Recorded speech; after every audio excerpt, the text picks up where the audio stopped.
Hello, this is Dr. Tay, and today's episode is on milk thistle. Please, if you're watching this, do not take this information as medical advice. Take it as in terms of educational, informative, and entertainment. So if you wish to implement this into your care, please consult with your medical doctor and follow their advice. And having said all of this, let's move on to our slide. So milk thistle looks something like this. And it's a naturally occurring plant that grows in nature, and the active ingredient is what they call silymarin. And from a chi perspective, meaning what is the experience of taking it, and that is bitter, sweet, and neutral. On one of my previous videos, I talk about how the energy, the chi of the herbs, how the taste and temperature uh, determines the function. In this case, it's bitter. Bitter has the ability to clear heat or inflammation in the body.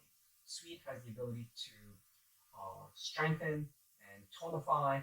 And neutral is in temperature, meaning it's not spicy hot, nor is it spicy minty cool. It's not an aromatic herb. And because it is neutral, you can take it long term without having a strong impact on inflammation. Like if you have a lot of inflammation, taking spicy ingredients can have an adverse effect.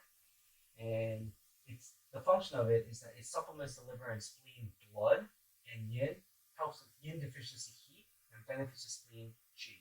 Also, the clearing heat component can resolve toxins. Toxins can act as a heat in the body, and there are instances throughout tradition that milk thistle helps in case you get mushrooms, a certain type of mushroom poisoning.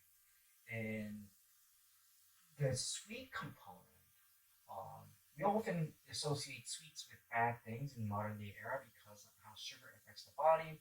But this sweet, it helps the liver and spleen blood and the yin, which means it has the ability to regenerate, especially in the liver. And we're going to talk more about that. Milk thistle, because of those bitter and sweet and neutral effects, it's got an antioxidant approach. It's antifibrotic, meaning that if there's inflammation, that eventually leads to scar tissue in the liver, and that can be caused due to a high alcohol consumption. We often see that in alcoholics, especially in the liver. There's a lot of cirrhosis, or AKA scarring, and we also see in a high fat diet, it is known to cause this scarring of the liver. And it's got an anti inflammatory effect, reduces the damage and inflammation in the liver. And a lot of research shows that when we look at the microscope of how the liver is changing, one research found that the hepatolivers, the liver cells, when they're replicating through that process in the area, it removes the inflammation, and therefore the hepatocells gets to regenerate correctly without errors. And that is really great to see. And that led to the function of regenerating liver cells. Like if you cut out your heart cells, they're not going to regenerate, nor your kidney cells, they're not going to regenerate. They may heal, but it's not going to regenerate. And in liver cells, when you cut out a certain portion of your liver, depending on your level of health and strength, it has the ability to regenerate. And because of this reason, it's part of the wood element, or the wood phase to be more precise in Chinese medicine medical theories, that liver has the ability to regenerate. And prevents the loss of glutathione, which is an important antioxidant in the body, and it also benefits the thyroid by conversion of T4 to T3. I previously talked about how silymarin has this silymarin benefits of liver. If you look back to how one of my previous videos on how to clean out your liver and gallbladder through the liver gallbladder flush, it also states that it affects the T4 and T3. So if you have less inflammation, one of the ways it affects the body is that you have more free flowing bile, and I believe that's the real chemistry mechanisms that a lot of people don't get to see. But if you piece all of these different information on how one thing affects the other, you can start piecing it together. And I believe that the reason why this benefits the thyroid is not because the milk thistle itself, because milk thistle reducing the function of the liver of inflammation and the liver cells getting corrected, the liver produces more bile as a byproduct. And the bile helps with the conversion of the T4 to T3. And okay, next part.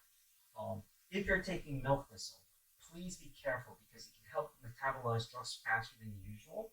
Meaning, it's like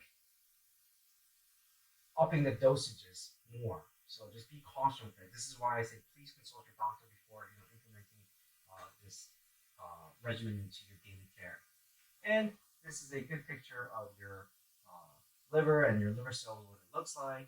And when there is cirrhosis and things like that, you see like a lot of liver cells clumped together and they don't look as round. And that's how we know that these other things are taking effect. LFALD is a non-alcoholic fatty liver disease, and there's also being from high-fat diet or high medication lifestyle. If you're taking a lot of medication, your liver does take a toll. So talk to your doctor about how you want to put in um, silymarin or milk thistle into your daily regimen to correct this liver situation. And this is what a fatty liver looks like. And the more fatty the liver becomes, eventually it becomes this cirrhotic situation because oils are corrosive to a certain extent.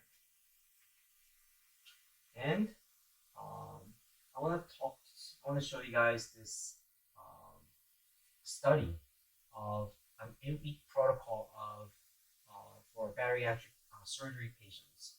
Basically, bariatric surgery are people who are scheduled for surgery because they are morbidly obese and they're looking to cut out portions of their stomach or whatever the case is to help them lose weight. And there was about 60 participants in the beginning of the trial, but at the end, only 52 people came to complete it. The 8 people didn't show up for regular checkups and things like that, so the data was misconstrued. But eventually, the trial consisted of 2 groups. They were both trying to improve their lifestyle on both sides. They were given the same recommendation. And one side was given milk thistle, the other side was given some sort of placebo. And according to the study, the people who completed on the milk thistle side, the key word is significant. There was a significant change in their BMI, the body mass index, whereas the placebo group did not have the effect. I'm going to use the word significant again. And in other words, silymarin combined with healthy lifestyle compared to a healthy lifestyle without it, there is a significant difference. So if you're looking to clean out your liver and looking to liver health, this is something I would definitely recommend. And if you are an avid alcohol consumption, and this is by no means recommending that you drink alcohol, in the event that you do and you want your liver cells to benefit in this way, this is a great thing. And now, if you're taking a lot of medication, please consult your doctor before doing so. And what is a healthy dosage of silymarin is that on average is 300 to 400 milligrams, right? And this study shows that they were trying to consider what is considered safety and toxicity level because herbology is based on different measurements throughout human history and different cultures prescribed for different reasons. And silymarin is safe in humans at therapeutic doses is well tolerated even at high dosage of 700 milligrams 3 times a day for 24 weeks. And some GI discomfort occur like nausea and diarrhea. Reason being, anything that is bitter, because of the anti-inflammatory effect, if it reaches a certain point, it will cause discomfort, and that's the bitter component, not the sweet component. And consequently, during pregnancy, once again, talk to your doctor about it. And last thing over here, I want to show you the limitations of what silymarin can and cannot do. A meta-analysis is a study where you compile the data going back, let's say 10, 15 years, of all the medical research that has been done on the topic of this ingredient called silymarin. And then you write out all the studies that has been done and you look at the overall big picture. And that's what a meta-analysis is.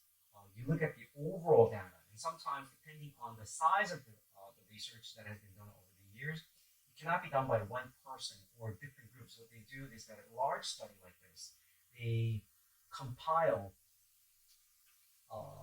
many different sectors and divide it in sometimes by year, sometimes by categories of how the research was done, and then they come to a conclusion. And what this shows is that milk thistle, even though it is safe for daily consumption, is that for hepatitis B and hepatitis C liver diseases, right, it does not have the ability to reverse this type of diseases. Now, having said all of this, I believe that silymarin, which is the active ingredient in milk thistle, can play a key role in many different types of situations for the benefit of liver situations, but alone will not do it. And the more lifestyle changes that you do, meaning especially in diet and so forth, and also emotional work that you can do to forgive and all of these things, can have a positive impact. Future studies, I think, like this should be done on in a controlled environment of people doing certain type of breath work and certain type of talk therapy about talking about their traumas and somehow getting them resolved through breath work and so forth with silymarin versus a control group, a placebo group, doing something similar, and how this affects to measure if emotional releasing techniques on trauma and silymarin can have an effect. So those are the studies I would like to see in the future. But having said all of this, if you like this type of video, please hit the like, subscribe button, and hit the notification bell for future videos like this, and share with people who are interested in this type of work. And I look forward to seeing you in future videos. Take care.